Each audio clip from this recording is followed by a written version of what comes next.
the family's purposes. It's like we're talking So, lang without camera. I want to be a popular to be na wala. Bro, be a popular business woman in the world, or in the Philippines, or being the most richest. I want to have a business because madami kang matutunan doon. If you want to have a business, you should like what is the right price? Manage money. You should manage money at a young age so you can learn more about business. I want to be just like my dad. I will thank him because he raised me just being a Grab driver. Diba?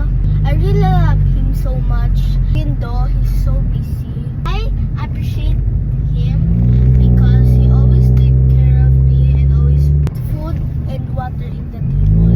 Actually, siya lang talaga bumibili ng ulam. Luluto siya, guys, and siya talaga nagturo siya sa akin about business. Dinisiplina niya kami ng sister ko how to be a quality person and how to be responsible, and baka may chance that I will be a millionaire.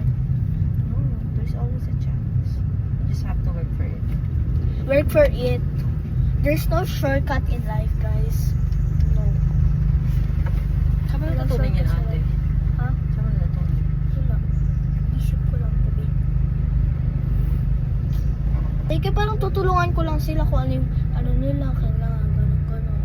Kasi yung tinanong ko sila, kaya na paglalaki na ako na yan, tutulungan ko sila, but they don't want. Because no one is perfect. That's why pencils have erasers. See. So See, guys, dapat Why kapag are you so sad, my baby? watch some business tutorials, guys, how to manage money and paano lumaki yung business mo. Always help others because ganun talaga yun.